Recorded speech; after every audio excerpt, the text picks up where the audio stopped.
Wednesday night, February 15th, and welcome to Dart Talk. Steve Penancielman with Mystery Mark. How's it going? Good. How are you? Very well, thank you. I am raring to go. We are brought to you by thedartzone.com, an official Cosmo distributor. Stay in the zone, thedartzone.com.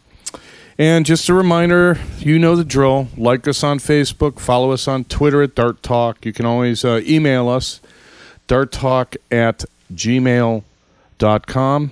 And just so you know, next week we will have our brand new website hopefully up and raring to go. And it's going to be cool. We have like 2 heads are better than one. So we have like a bunch of people in there. So it's going to be nice.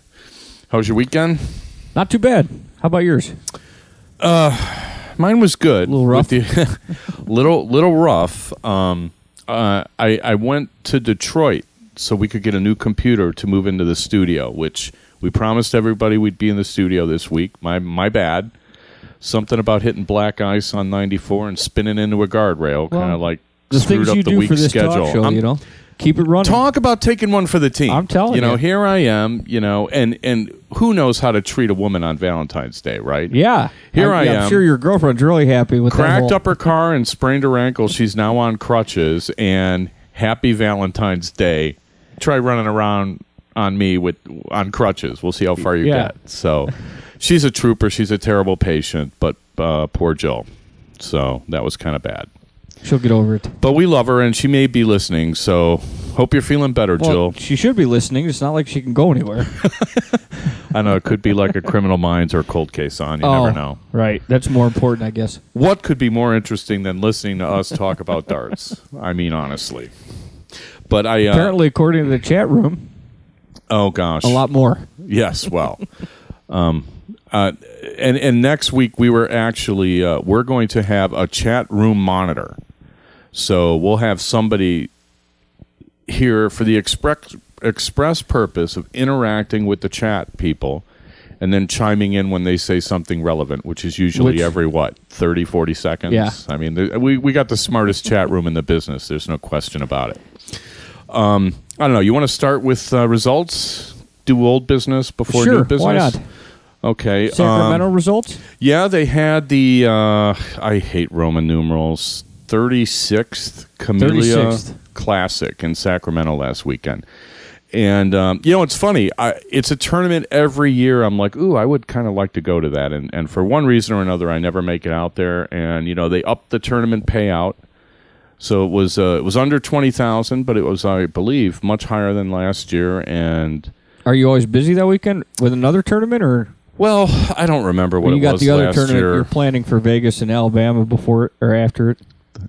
My life is rough. It's hard. I don't even, you know, if you ask me about a tournament 3 weeks ago, I'm going to have to like really struggle to remember some of the details. But I believe it was Steve Moore sent out the results, so thank you, Steve. Real nice. He's got like entries and everything. So why don't you tell everybody who won out there? All right, well, we'll start with the youth shoot. Yeah, let's start with the Utes. Start with the Utes. Yeah, start with the Utes. Third and fourth, Billy Bowling and Matthew Percato. And now this is what? Are there, I don't have my reading glasses on it. Are there two age groups? Sorry, this is the ages 7 to 12. 7 to 12, okay. 501, 7 to 12. Billy Bowling and Matthew Percato was third and fourth, along with Paulo Clofe and Lowen Clofe. Second was Shannon Cullen and Seamus Cullen, and they were beat by Taylor Burnett and Chris White. For Tyler Burnett and Chris Taylor? White. I apologize. You know, I wonder if that's Scotty Burnett's child. Well, good for him. I like the Ute shoots. Ute shoots? You've never seen one, but usually when they do the youth adult thing, and I don't know if this is the case because I wasn't in California, but what they do is you play with an adult. Okay. But then when it comes down to hitting a double, the Ute has to hit it. Yeah. And it's really, I think, actually it's not a double. it may be open out. But That'd be difficult for a 7 to 12-year-old, I would think. I saw James Butler like he was on 33 and he hit like a triple 11 or something. I was like, wow, that's pretty impressive because he's only like this tall. Right. Nobody can see me. My hand is not that about far 3 from the feet. ground. Right, yeah. So, yeah, it's pretty amazing watching they put a chair under the dartboard and they, like, stand on the chair and retrieve their darts. It's really something. I mean, and, to the credit, a lot of the top guys will get up early on a Sunday morning and play this. Me, I find it frightening. I did it twice. And, I don't know if I want to get into that. Frightening, why? Well, let's do the results and All then right. ask me later. So there was the older kids. Ages 13 to 18. Third and fourth place, Eric Ram and Austin Ram, and Dylan Gaither and Daryl Gaither. Second place was Luke Nevis, Ed Daly, and they were beat by Jose Hernandez and Alex Tabor for first. Joey Hernandez. I wonder if that's Frank Hernandez's kid. What did I say? I think you said Jose. Okay, I might have. Okay, that's all right. Read all the letters. I saw Hernandez, and I just assumed.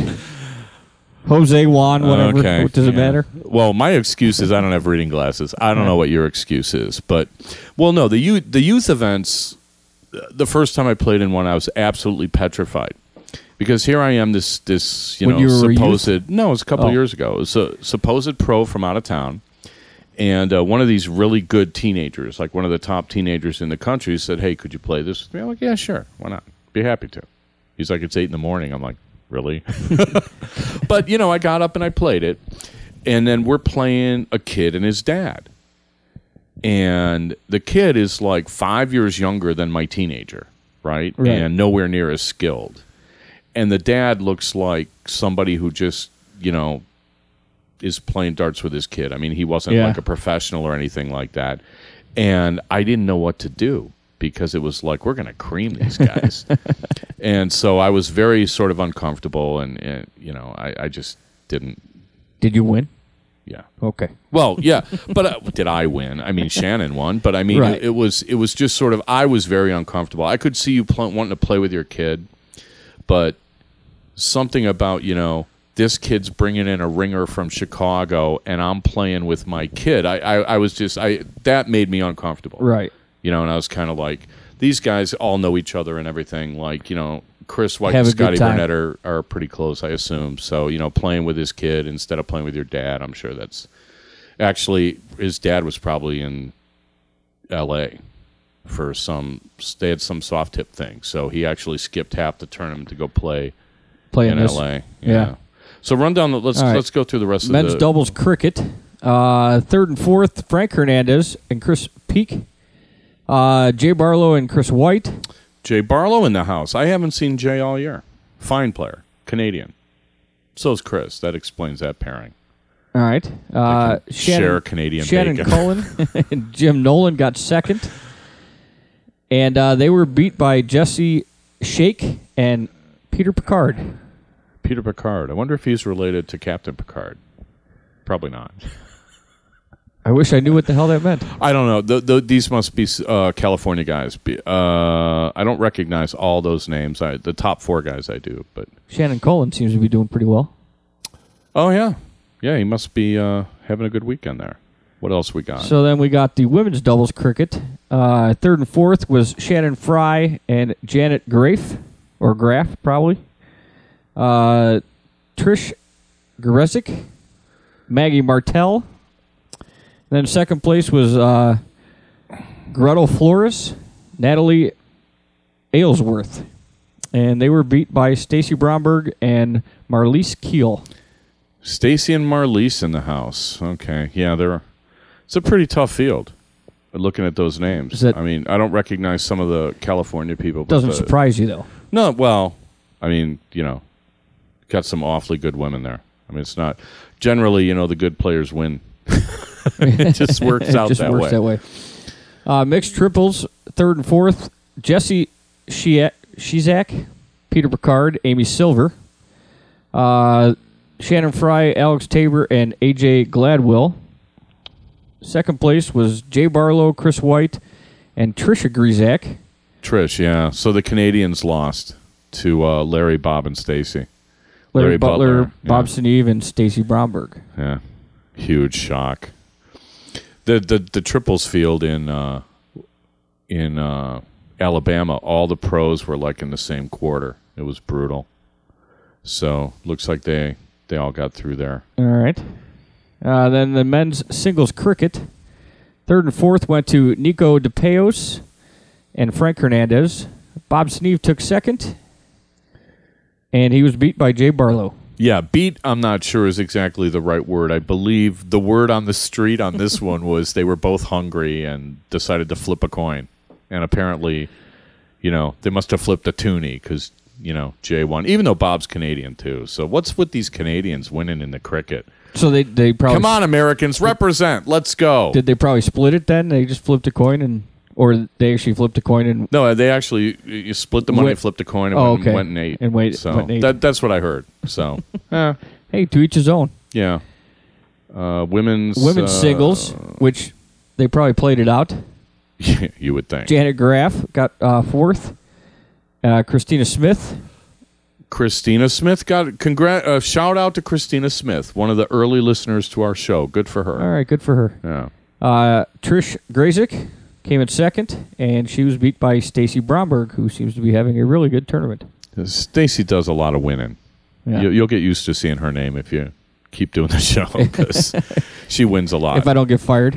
Fired, you're doing better than I am. That was... I just lost my place. So then we got the blind draw doubles. Oh, Chicago format? Oh, cool. Third and fourth was Davis Armist, Sid Lawrence, and Gary Leno and Eddie Lawrence. Eddie Lawrence, okay. Nice to see Any Eddie's relation name there. they played against each other?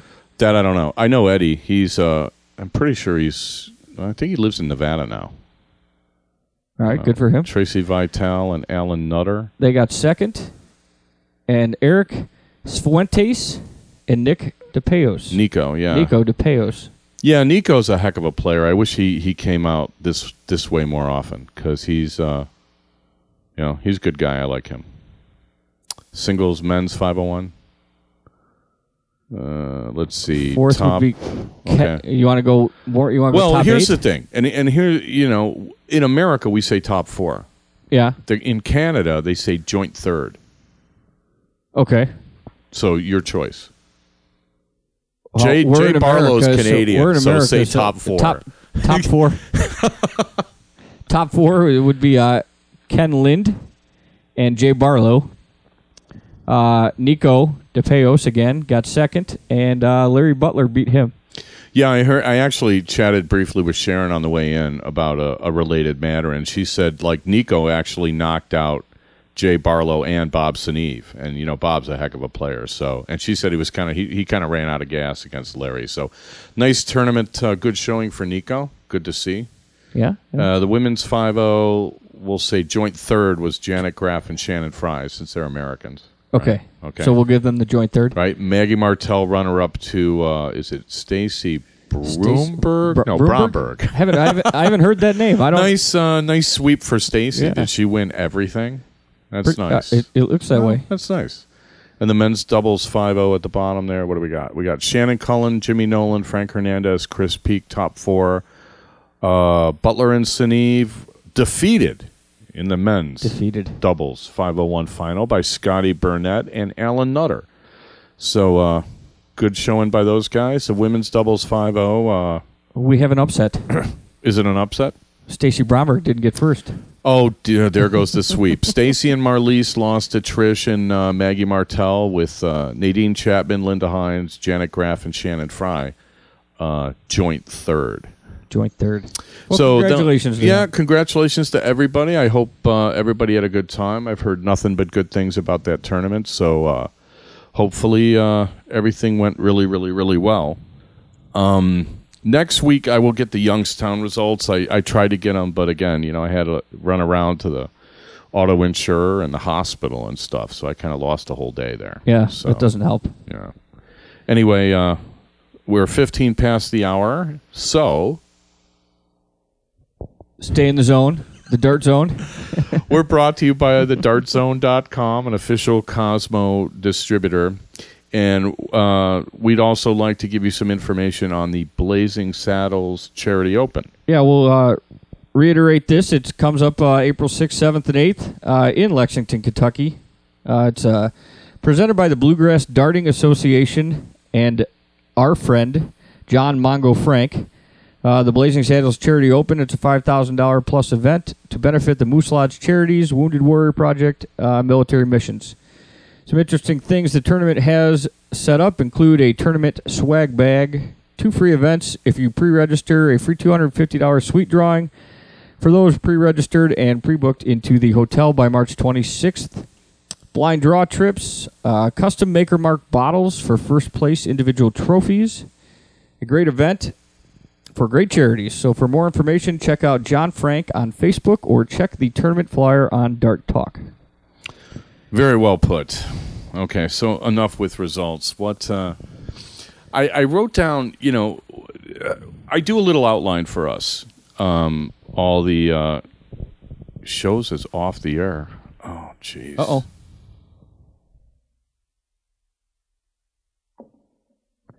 We have technical difficulties?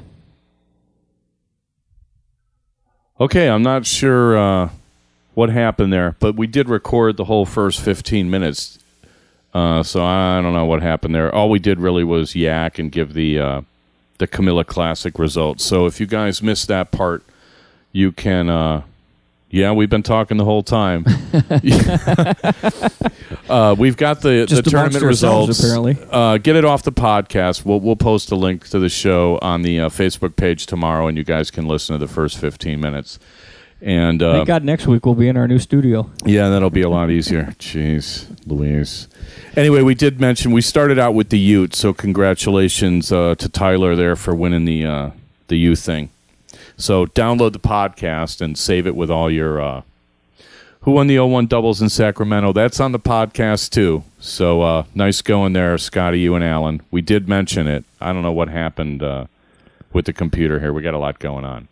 Anyway, so get the results off the podcast, and we'll just move on with total embarrassment. I wanted to talk about league darts, and I promised that we would start getting to league darts more. Okay.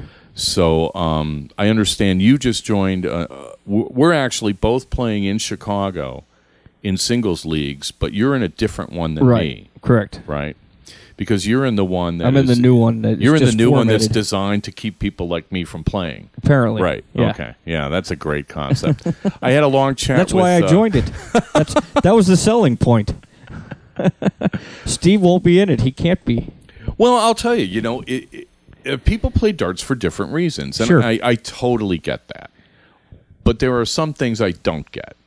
One is, if you really say that you want to get better, then you have to play, the best players around.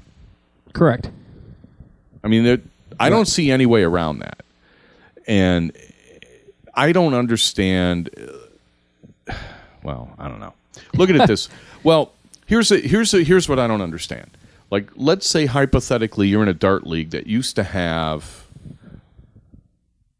way, way, way, way more participation than it does now. So let's say that you're in a dart league that's been shrinking and shrinking and shrinking year by year by year by year, right? Okay. What do you do about that? Well, you have to increase... Well, you either move to a different one. Well, let me give you some bizarre groupthink that I ran across. Okay. So I'm talking to somebody who runs a dart league, right? And I say something along the lines of look, your participation has gone down every year, and you guys have done absolutely nothing. You haven't changed anything in 20 years. You do everything exactly the same. So you know what he comes back to me with? I do not. He comes back to me with look, I can show you email from people in the 90s that were saying participation was going down when we had thousands of members. Well, that doesn't make any sense. Why would you be happy with that? Not only did he just prove my point that they don't do anything about it, he's actually saying that he knew about it even longer than I knew he knew about it. But he was happy because they had thousands of members, but he didn't care it was going down. Doesn't make any sense. But isn't there something to be said, though? I mean, if you go with the format that they have, brass, nickel, tungsten masters, you get good at brass, you win brass, you go to nickel, and move on. So if you go to one singles format where it's more recreational and you get better at that, and then you move on to playing against pros and people like you, where they're not ready to play against competition like you until they get better at the competition they're playing. Well, again, and this is like these Facebook discussions are getting like everywhere I go, we're all talking about the same stuff. So yeah, I mean, to my mind, darts starts with league play. This is where you learn to play. And I actually made a point to somebody today on Facebook. I'm like, league darts is where you learn to play. Tournament darts is where you prove that you've learned to play. There's a difference between tournament darts and league darts. The idea somehow that you take your like little league handicap structure, whatever that might be, and put it in a tournament, I've never bought into that. Sure. I mean, it killed the tournament in Chicago for sure. And it's a self-limiting kind of structure. So a guy comes back saying, well, what about like the minor leagues in baseball? And I'm like, well, the difference in the minor leagues in baseball is all the people in the minor leagues are trying to get into the majors. They're not looking for a place to park because they don't want to put any time into the game. Some people are actually. In the minors? Yeah. Yeah, but they're going to get bounced out anyway because every year there's new young players that need a place to play. But there's still guys that have played in the minor leagues for 12 years and they accept it. And Crash Davis, eventually, when he's 31, he's out the door. But as long as you can still be playing baseball, sure. I mean, some people accept it. Yeah. But, I mean, you see what I'm saying. I mean, yeah. So it's like, the progression, starts with league darts. Okay, so now now we're back to a league where it's been shrinking and shrinking and shrinking and shrinking and shrinking and shrinking and shrinking and shrinking, and I've lost count, but there's more shrinks in there. I think it's shrinking. Yeah, shrinkage. Is that your point? We all know what shrinkage is. Okay, but they haven't done anything. Literally, they've done nothing. To fix it, right? No. And so I start thinking about, well, what could you really do, right? And I'm curious, and this is a topic that we'll be coming back on, so we'll solicit some answers. I don't think our league format is very good at all. I don't think it's good. The singles league? No, the regular league. Oh, okay. The team league. Yeah, the team league. And so I'm looking around at all these different formats to see, what you could do better, right? For instance, in Boston, their team format, they're done in like 2 hours. Right. I think they play like 17 legs, and then, it's this leg is doubles, this leg is singles, this leg is doubles, and boom, boom, boom, boom, boom, you go down the sheet. And I know soft tip leagues are the same way. The soft tip leagues are set up where you can't even throw practice darts. I mean, the machine just tells you, okay, it's your turn to throw, you get up and you throw. And they got it all programmed in nicely, and you can't really do that with a steel league. Right. Well, I mean, you do. You just got to write the stuff down, but it's not helping anybody. Look. You've got people playing 20 years that are at beginner level. I don't know how you can allow that. So the first idea I had to fix everything, because that's what this show's all about, is telling everybody. It's all about ideas. And how you can all fix your own problems. And, I'm not going to give dating advice, because dating advice to darters is a waste of time. But don't crash your car on Valentine's Day. Yeah, jeez. That was brutal. Not your car. Yeah, that's even worse. It was my car. I felt better about it. No, but seriously. So the first notion I had is that you don't need all these classifications. Okay. And I know in soft tip, because it's much easier to calculate darts per round and stuff, because the machines have all that info anyway, and you just got to extrapolate it, and it's like one simple algorithm, right? The idea I had was like have two divisions. You have recreational, and then you have competitive. Okay. Because all these people are saying, well, I just want to have fun. Okay. Well, then go have fun. Some real fun. Yeah. Turn the board upside down. Right. You know what I mean? Play drop 10 cricket. I tried to get somebody the other night. There's this bar owner that is always trying to play me, but he wants some impossible spot. Like, hey, let's play cricket, and I've got everything closed but the bulls, and you only get one dart. I'm like, oh, gee, really? Yeah, that's fun. Yeah, and how much you want to play for? Right. So I'm like, I helped him, set up boards, and we put in Akis and everywhere at Murphy's, at Monsignor Murphy's.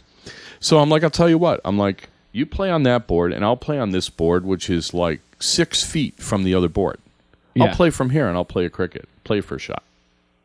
It was fun. Yeah. And I'm like, that's my idea of fun. You guys want to have fun playing darts, I guarantee you, there's ways to have fun where you can have a great time, hang out on a Tuesday night with your buds. It's when you're trying to do both, when you're trying to have all this fun, but then you still want to win, that you get all the conflict. I never liked the rankings, the brass nickel tungsten rankings, because they could only gauge it on your singles matches.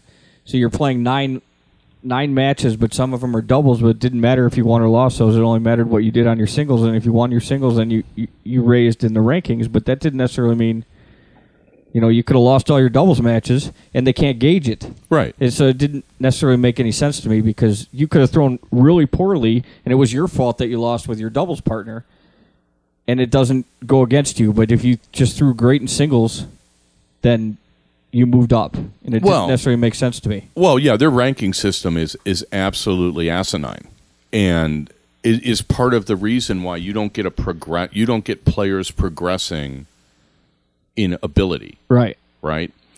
In theory, it should work. In theory, if you win brass, then you move up to here, and then if you win this, you move up to there until you come up to the top level, where you get smoked. Yeah, and then you get sent back down. Get sent back down. I went through it. Yeah. And it was hard for me because, I had to come up with my own team. I had to round up people and drag them kicking and screaming up to the top division. And then we're playing all these guys that have been playing longer than us and were better than us. And it was like it took 2.5 years, I think, to, get up to the point where we could beat those guys. And then they all started quitting. Right. So I don't know if that says anything about the mentality of darts in Chicago, but I'm just saying. I mean, it was sort of like that was a lot of work, right, to do that. Where I was chatting with some people over in London or somewhere in England, and they were saying that their team format is basically round robin singles for everybody, and then you play like a 4-man 801 or something. And I'm like, well, now that sounds like way cooler, right? Because again, you're talking about a league that's either recreational or competitive. If it's competitive, you should be playing more singles. Correct. The World Championship of Doubles doesn't exist. I keep telling people this because, our league, it's all doubles. Yeah. Play doubles with this guy, play doubles with that guy. Everybody plays great. one singles match. What does doubles prove? Right. I mean, when you look at Wimbledon, the only doubles you see is filler in between the women's final and the men's final. Right. And if there's a little extra time, here's the men's doubles where two people are just sitting there volleying back and forth, and there's a lot of strategy in it. There's technique that you use in doubles you don't really use in singles in tennis that isn't applicable to darts. You're still throwing darts. You're just throwing half the time. So this emphasis on doubles, I don't know where it comes from, but I think it's stupid. And it's part of the reason that people don't progress. You go out on a Tuesday night, God knows, what a darter in a league that's in a bar, what their bar bill is every week, but you're going to go out, and we've had guys that they waited around, they played 2 legs of 301, win or lose, waited around, played 2 legs of 301 doubles, sat around, waited around, played 2 legs of 501 doubles. That was their night. That's it. They play 6 legs of doubles or 2 legs of singles and 4 legs of doubles, and they go home. That's 6 legs. Yeah. What is that? 50 darts, 80 darts, whatever, over 4.5 hours or 3.5 hours. Well, then, again, you look at the beginners. They're closing out it's last call, and somebody's trying to hit double one. Right. I mean, how is that going to, grow a league? Next thing you know, it's 1:30 in the morning. It grows bar customers. It doesn't grow darters. And then they wonder why, the Windy City, the Chicago tournaments die, because you're not fostering competitive dart players. But when you bring it up to people, what's the reaction you get from them about changing it? About how participation was bad in 1994, and look where we are today. And I had one guy, I'm like, I think we should change this format. And they're like, well, maybe the secretary can't keep score. And I'm like, okay, you don't design a format based on the ability of the league secretary. Right. You get a league secretary who can keep score of what you're playing. These guys got it backwards, and it drives me absolutely nuts. I cannot stand it, and it's I just want to bat my head against the wall. I swear to God, when I heard that, I must have turned red. I mean, I didn't have a mirror handy, but I'm probably turning red right now. I mean, it's just like about as asinine an endeavor as I can imagine. As always, Steve's rant was brought to you by the Dart Zone. Stay in the zone. It's an official Cosmo distributor. Don't forget to check us out on darttalk@gmail.com. Follow us on Twitter. Like us on Facebook. And we do have a new website coming up next week. darttalk.us will be the new website. And I don't know. It's going to be pretty exciting. I don't think I'm going to blog, but we'll put the newsletter up there instead, and we'll have some. We got a lot of stuff kind of coming down the pipe that we can surprise you with every now and then. So we're looking forward to that. But yeah, the whole league thing is like, I think Larry Butler started this, where he was saying, look, that's where all the darters come from. They come from leagues. And then eventually, when you play well enough where, you're competitive with everybody in your league, you start going to tournaments and seeing how that goes. Correct. Now, for me, I think I went to my first tournament. I'd been playing 3 months. The minute I walked into a tournament hall, I'm like, now this is what I'm talking about. Right? I was playing in bars that had karaoke, in the league. Yeah, while you're going on. While you're playing. Got team trivia going on. They've got a jukebox where I don't know, these people that put money in the jukebox obviously have never heard of Cole Porter because they keep playing I Love This Bar at Hotel California. Over again. I mean, how many times can you listen to Hotel California between? Yeah, right. See what I'm saying? Yeah. So, okay, fine, whatever.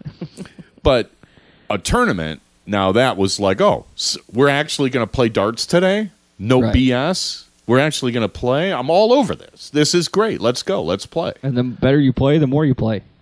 Well, yeah, but, we need, that's something else that I'll go off on another time. I mean, you kind of need to fix that, too. Next week's rant.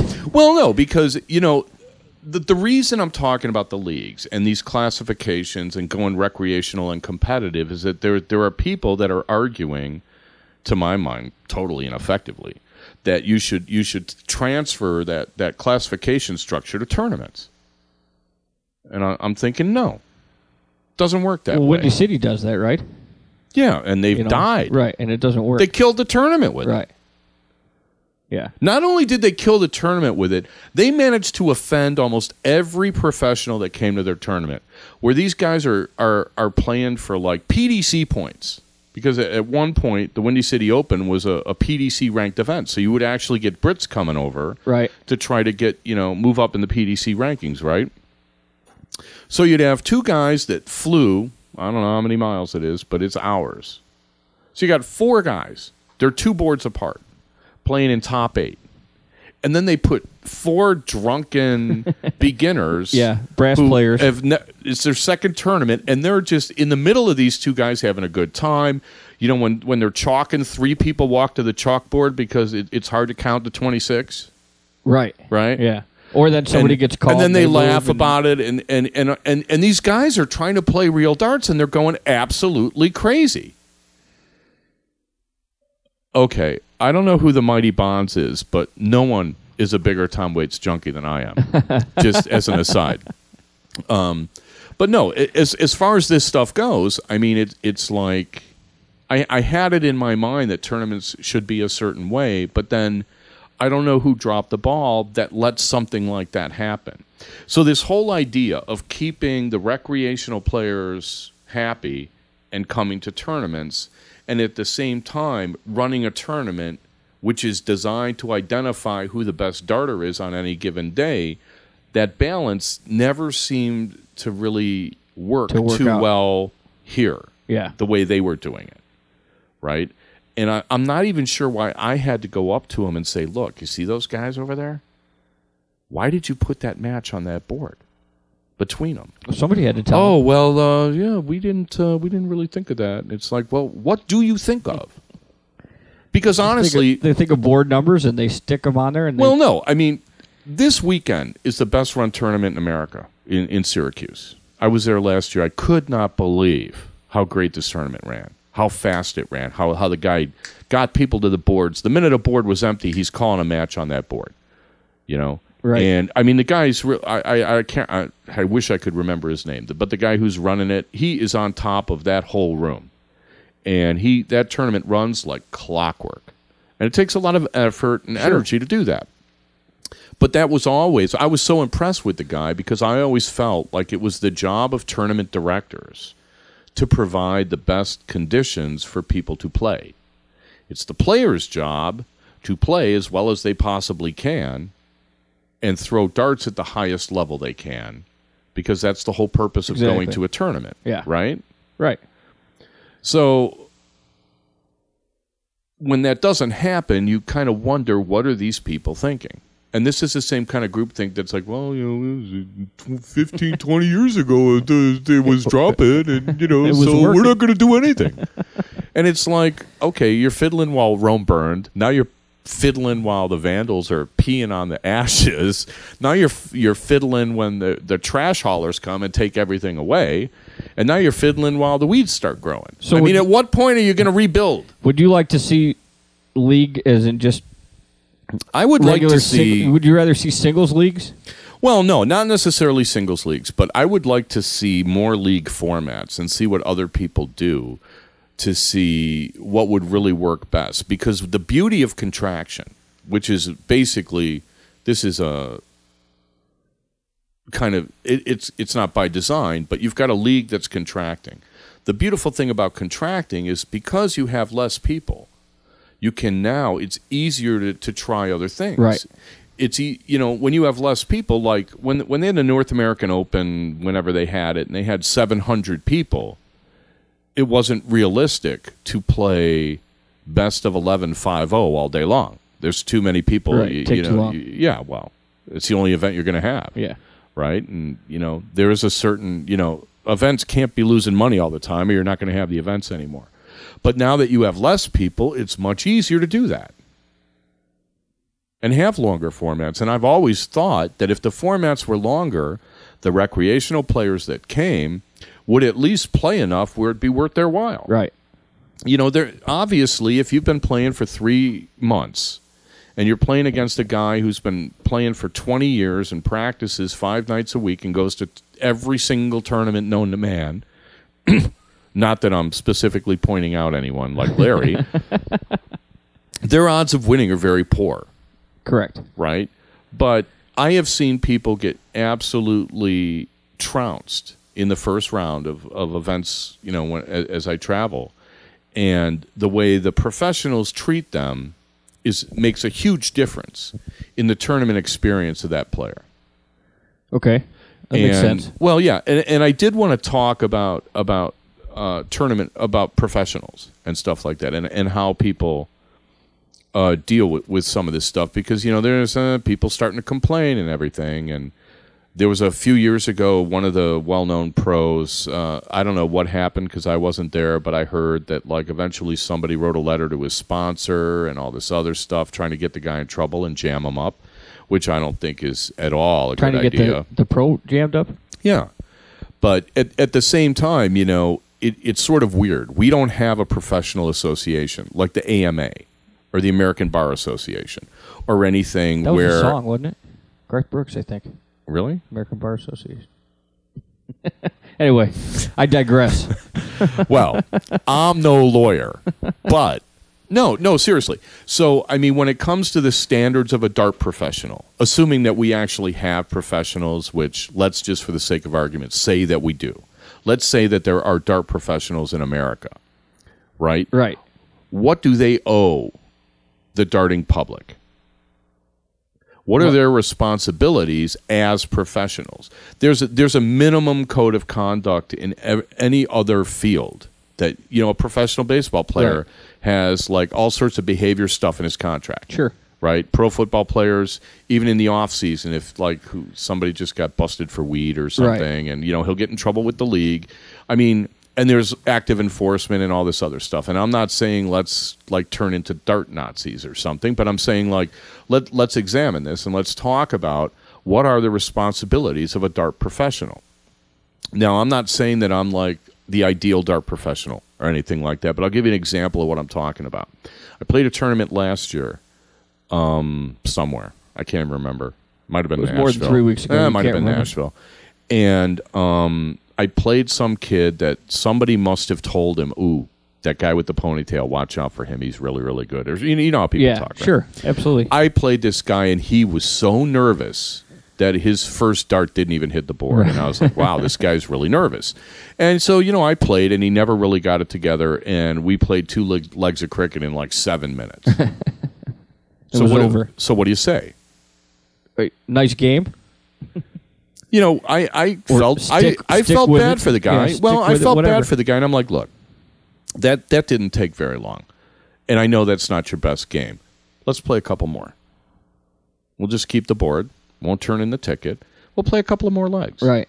And he was like, really? I'm like, sure. Let's play. Why not? But, not that you could always do this, but what I'm saying is it's like I feel a responsibility as like a senior, right? When I'm talking to a freshman to not beat the guy down so he wants to quit school. So he never wants to play again. Yeah, right. I mean, I even in Chicago where, there's some resentment, to the way I am. To you? Well, yeah, my level of play. And you beat some people too many times and they start to find reasons to hate you, right? There's resentment, so whatever, who cares? But the idea that I always tell people is that my responsibility is that I'm setting a standard of play that if that is something for you to shoot for. Correct. Right? I mean, it's not personal. It's like, I put time and effort, I sacrifice to, try to get better at this game, and the better you get, the harder it is to improve, right? But my job is to set a standard of play. Now, you're talking about the singles league. I play in the singles league, and, I'm pretty much a heavy favorite. Right. And I try to get, some of the better players playing, and, sometimes they do, sometimes they don't. But my job is to set a standard of play, and it's your job to get up there. Right. Right?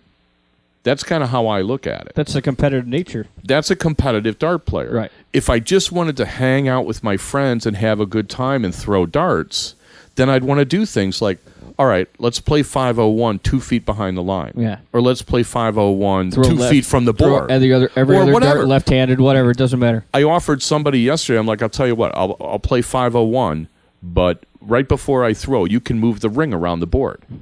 Put the trip 20 somewhere else. If I'm on double 20, move the ring over so now it's double 1. Or you know what I mean? Yeah. You could use your imagination. You play all sorts of stuff that would be like an absolute riot to play and have fun. And if that's what you want to do, that's what they should do. Right. And say, look, it's a recreational league. We are here to have fun. What they do at some, you play scramble. You play a lot of golf, right? Yeah. Well, they'll do at some scrambles is they'll have, if there's 12 teams, they'll have 12 prizes.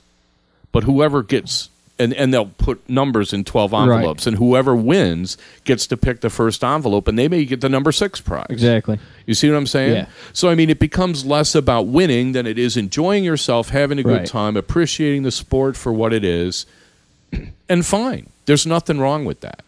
And if leagues had more of that attitude, I think you'd get more people in that just want to have a good time. Right. Somebody's going to have to Because, show like you said, them how to there's have a good golfers time. out there that just want to play in scrambles because it's a good time and that they do it. And then there's other golfers that want to play in the club championship every year and move on and try and win. And, whether they're in the A flight or the double A flight or whatever. But you have to give somebody something to play for. Exactly.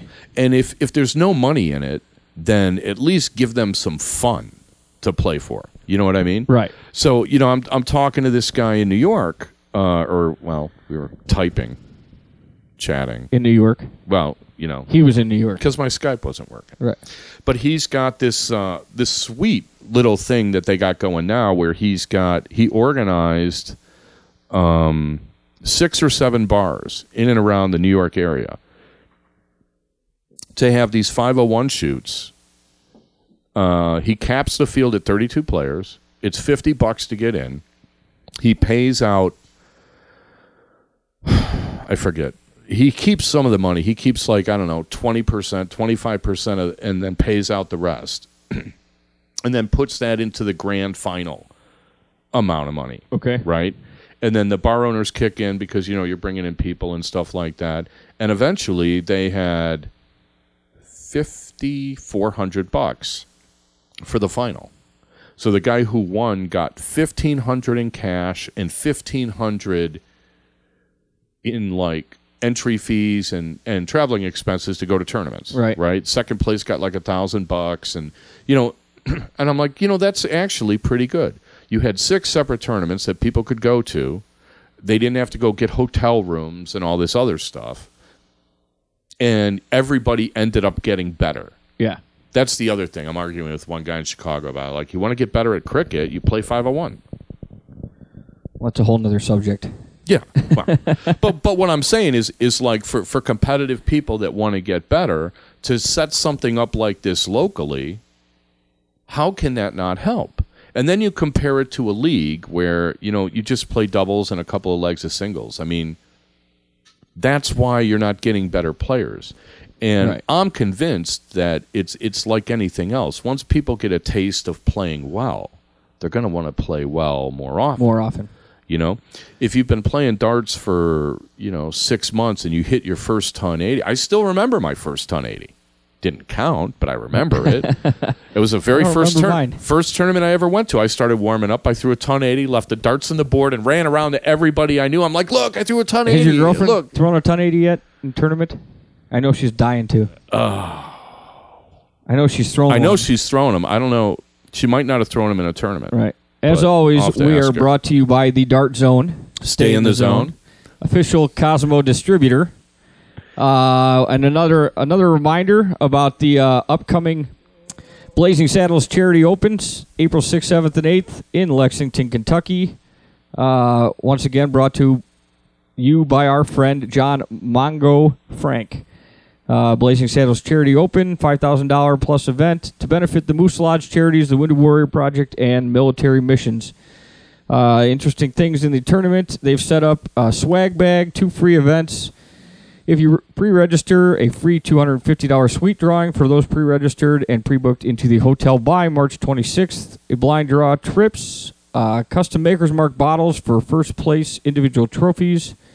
Great event for great charities. For more information, check out John Frank on Facebook or check the tournament flyer on Dart Talk. And then don't forget about darttalk@gmail.com. Follow us on Twitter. Like us on Facebook if you would. And we will have a new website up next week. Darttalk.us, yes. Looking forward to that. It's we'll make everything a lot simpler for everybody, I think, once we get the website. And it's been long overdue. But, it's hard to do everything and then also try to practice and travel and play and, deal with time constraints. Everything else, yeah. So. Crash your car. Not my car. Oh, God. That was so bad. It was scary. If these things run in threes, though, then somebody else we know, because I got rear-ended as well. So that's 2 down. So somebody else we know is that was possibly going to. Yeah. That was definitely mentioned to someone. And the funny thing was, so anybody that knows us, be careful. Because I posted on Facebook, I changed my status for the first time in a long time, and I said somebody up there really, really likes me, because not only did I put it into the guardrail, I put it in the last 1.5 feet of the guardrail. Oh, yeah. I almost missed the guardrail. And that would have been like, I don't know if there was a swamp down there. I mean, we could have... So you're actually happy you hit the guardrail. Yeah. I was delighted. I was like, because I thought we were going to roll over. I mean, it was nasty. Oh. It was nasty. It was scary. And the rean I went was to get the computer for the studio. It's all about the show. It's all about the show. We got this souped-up computer with Windows 7. Thank you to thedartzone.com. Donated that to the show. And you almost killed it. I thought I did, actually, because I couldn't get the thing running. And by the time I did, it was too late to set up the studio. That's why we are here this week. But this is it. We're saying goodbye to this. We're going to blow this pop stand. Yes, we are. And we will be in the new digs next week, and it is going to be... With possible video. Yeah, we're going to have to rethink the video. There's a couple of people that probably don't want to have any probably not any look at me at all, but I've got the face for radio. There's no question about that. Yeah, right, Scotty. Anyway, would you like to talk about Syracuse coming up? We talked about that. I'm not. We can't do odds or anything. I mean, I don't even know who's going. I mean, I wish I could go. I had to. It's just too long a drive.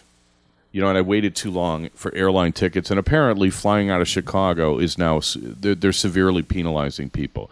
There are people that literally, if I drive to Milwaukee, hop on a plane, that's next stop is in Chicago, and then that plane goes to, wherever, like Portland, I get it at half price. Well, that's nice. So for the longer flight, I pay double. Right. But if I pick it up in Chicago, they're going to ream me. Yeah. So I don't know what the deal is with that. So we got to do something about that. That's just brutal. What do you mean by a cutting edge? Oh, the cutting edge. Well, that's something about the league darts that I had in mind, where I was like, look, let's say, for the sake of argument, you had a magic wand and you could create the most cutting edge, perfect dart league. I mean, what would it actually consist of? Because to my mind, the recreational... To my part, well, now here's the thing. Now that's a legitimate thing that a lot of people have said. Is like, if you want to grow the game, you need more women. Right. Now, they say you need more women for different reasons, but you do need more women. Women are underrepresented, for one. They're like a majority in the country and a vast minority in darts, so obviously women aren't playing. Now, there's a lot of reasons for that, but one of the things that I found interesting about this soft tip company in Asia, and I don't know where in Asia, if they're in Hong Kong or Japan or wherever, but somewhere out in the Far East, is they have their own clubs, like their own bars, where they have like somebody like me probably better looking than me. Asian? But, I meant a guy who knows how to play darts that will, when people come into the bar, if they've never played before, they will like kind of sign them up, show them how to play the game, show them how to work the machine, and introduce them to the game, right? Okay. And it seems to really work. What we need to do is, especially, we're in a huge metropolitan area. I mean, I don't know how many millions of people living around here. I mean, they're always driving slow in the fast lane. I mean, there's lots of them. Yeah. But, I mean, we need to somehow introduce them to the sport of darts in a way that they realize how much fun it can be. What our league does is exactly the opposite. Right. They show you that, you can close out the bar and miss all night long. And, gee, we've been doing this for 20 years, and people look at them like, you must obviously not own a television. Right. Or heard of air hockey. Oh, I was on or Double miniature One golf. again. Yeah. Or TiVo. Or World of Warcraft. Or any of the other, things that people can do for fun. I'm a geek, maybe, but I don't... The first time I ever played darts, I thought it was like the most fun thing I'd ever done, including video games and all that stuff. I just thought it was like loads of fun. I get to throw something indoors and not hurt anything. I mean, so that's your whole childhood, is don't throw indoors, right? It's the only sport you can. Right? Oh, even Nerf footballs, we knocked over lamps We came up and stuff. with some stuff indoors when we were children. Oh, did you? Yeah. Nerf dice and... Well, we did Zori some fights. stuff, though, but... We had Zori fights. You know what Zoris are? No. Well, that's what we used to call flip-flops. And we had these huge walk-in closets when we were... And I had all these brothers, right? So when we were really, really tiny, we would go in the closet, turn out the lights, and you'd hold your... I'm laughing. You would hold your flip-flops in your hand, and the first sound you heard, you would throw your flip-flop. And naturally, I couldn't keep my mouth shut. Right. So I'd giggle or I'd laugh, and then immediately my brothers would just like pound me with their flip-flops. And then they'd say reload, turn on the lights, grab their Zoris, and then you'd all kind of like, okay, it's kind of like blind man's bluff. But, okay. But throwing indoors was something that I always liked to do. So sure, that means I'm not going to go to that one tournament that's outdoors in Dakota or wherever it is, because you won't have any fun there. No, but I guarantee you, if you take any, if we're spread so thin, but I could go into any dart bar, and I'm pretty sure you could too. And if you just hung out there every night, and as you saw people get interested in darts, if you just kind of showed them a couple of things, like maybe stand with your other foot forward. Yeah, instead of your right. No, you don't have to throw it that hard. Just try to stand still and follow through. Just give them kind of simple stuff. Right. Play a game with them so they see that it's not that hard. Because I've done this. I had some girl throw a double bull in 3 minutes. And you know what she did? She was satisfied. She quit. She was done. Yeah. Well, some people are like that, though. I've peaked. No, she's like proved to herself that she can do it and went and did something else. Right. I mean, there's nothing wrong with that. At least she tried. Yeah. Right? But, I mean, every dart bar in America, I guarantee you, every week there's 2 or 3 people that if they were approached the right way, you could rope them in to a league. And if your league was worth its I agree with you. How many times do you see people throwing beginners that have the wrong foot forward or that are winding up, throwing their shoulder into it and just to get the dart to the board because that's the only way they think they It looks really hard to do it that way. Yeah. But if you show them and you just kind of say, look, if you just kind of stand and just kind of straighten your arm, it'll go. It's not that heavy. Right. They really enjoy it. And there used to be people like that in Chicago. There were people that were like, it's sort of like they do in Asia. They're like, I don't know if you remember Daryl Menkos. Used to hang out at Mullins. He was roping in. They had like 4 or 5 teams of beginners every season. He'd get new people in the bar. And they only had like 5 boards. Yeah. I mean, it wasn't like, ooh, dart mecca, come here. It was just a restaurant with dart boards, but the people that came in there got introduced to the sport, and I got a picture somewhere, the first Pro-Am I won, we had 8 people from this bar that were like all brass and a couple of nickel guys. But they were interested. Well, they all went away because eventually you got to give people something to play for, right? That's the other thing. It's like some people aren't as self-motivating as others. At some point, what are you playing for? And if you're not playing for anything, then you find something else to do. You know what I mean? And that's kind of like my mission for the next month or so. Is I want to solicit as many suggestions on like what is a cutting edge dart league and what would it look like and what would the format be and how many people would you need on a team and stuff like that, and kind of like because they do things differently all over the place, and I fail to understand why it can't work here. It could work here. Oh, right. I'm sure. more than convinced it can work here. I mean, I know it can work here. Right. I mean, I've seen it work here. It's just, you're talking about people, spending their valuable free time doing this stuff, and that's the other thing with the tournaments is it's like the tournament professionals are kind of like in a very weird place. Because people look up to them, but we're not officially pros. I mean, everybody's got a day job. Right. You know what I mean? And some guys got sponsors, and most people don't. But at the same time, it's kind of like if everybody kind of got on the same page, if all the pros got on the same page, and they were sort of self-governing, and everybody said, look, this is how we're going to be from now on.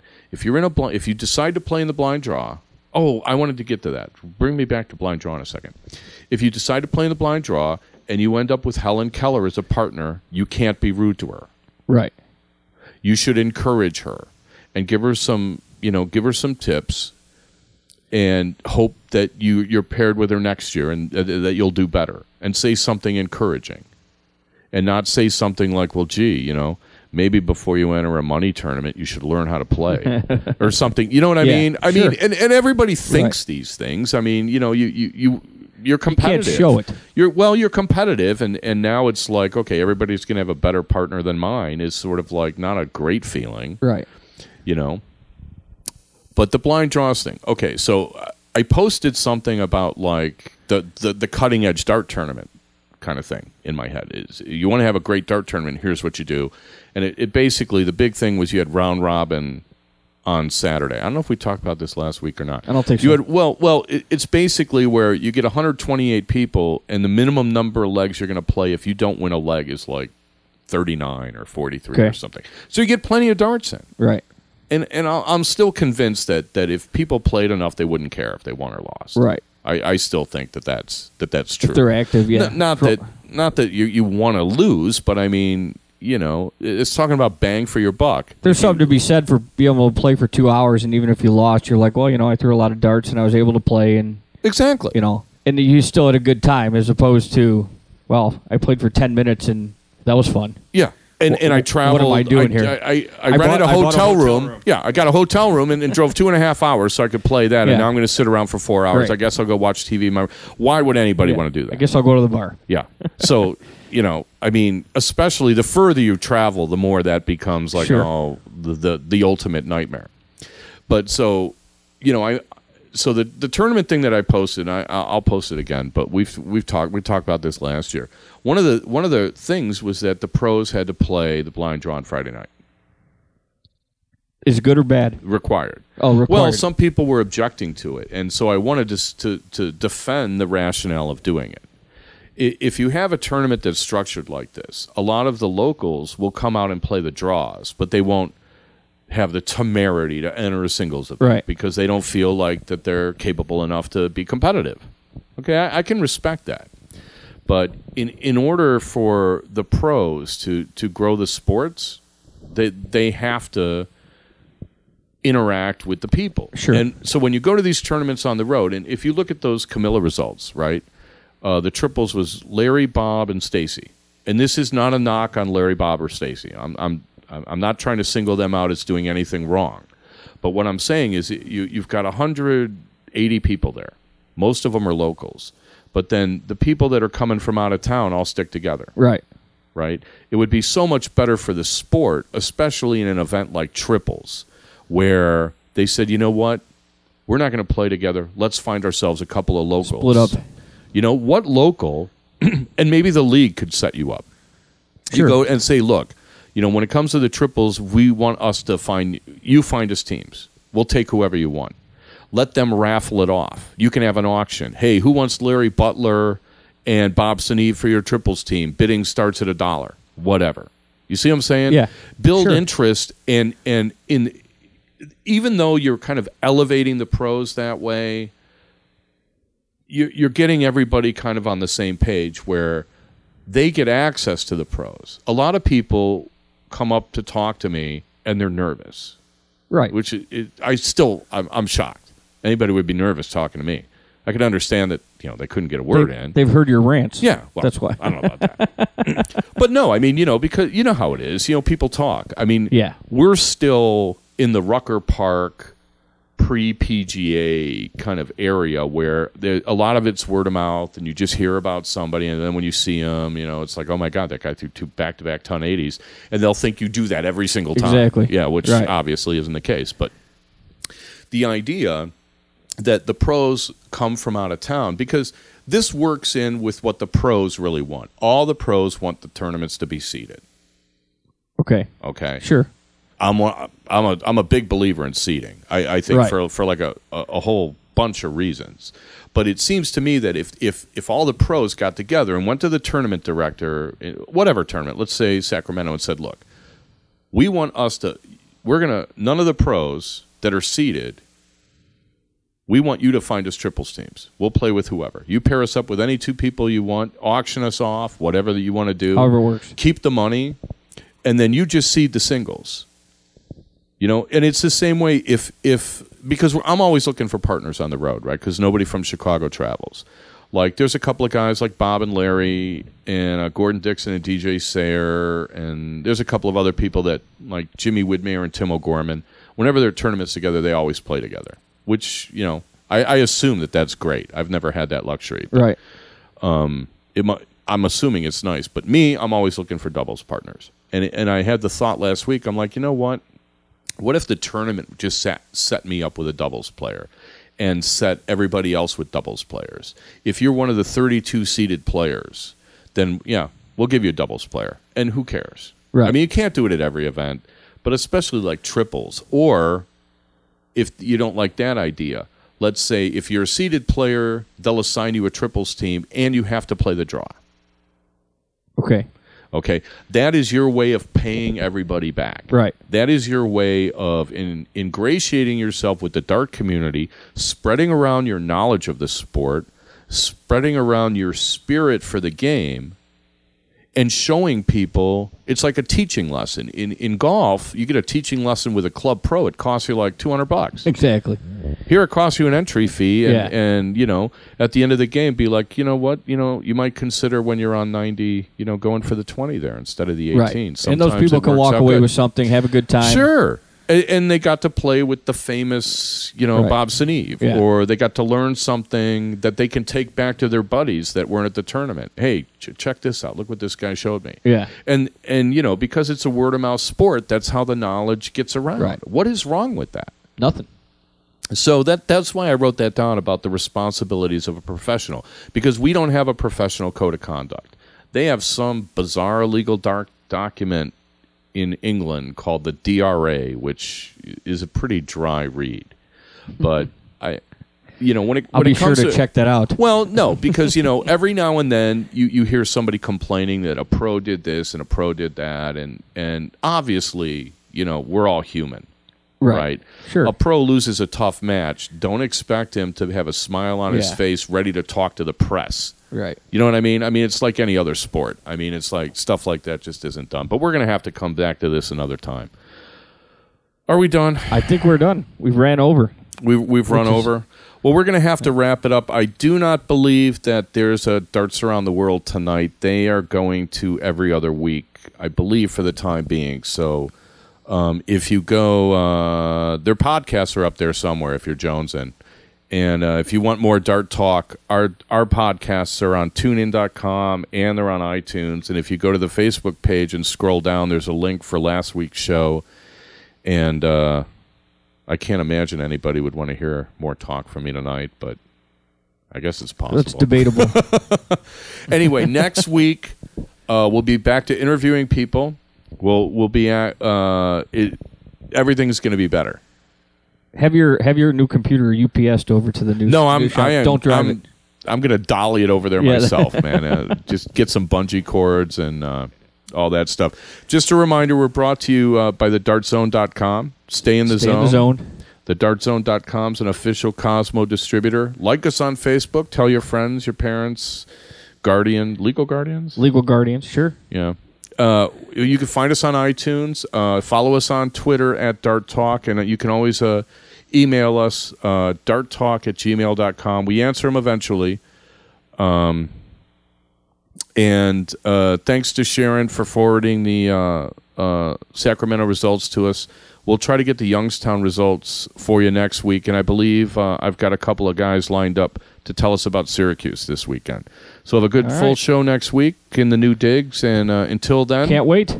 Until then, I can get you Tricoda. Okay, that'd be good. Yeah, get me all the results you can. If anybody's got results, just send them to darttalk@gmail.com. Also, if you've got charity events that you want us to plug for you, we'll be happy to do it. Just send the info to darttalk@gmail.com. We consider that a public service.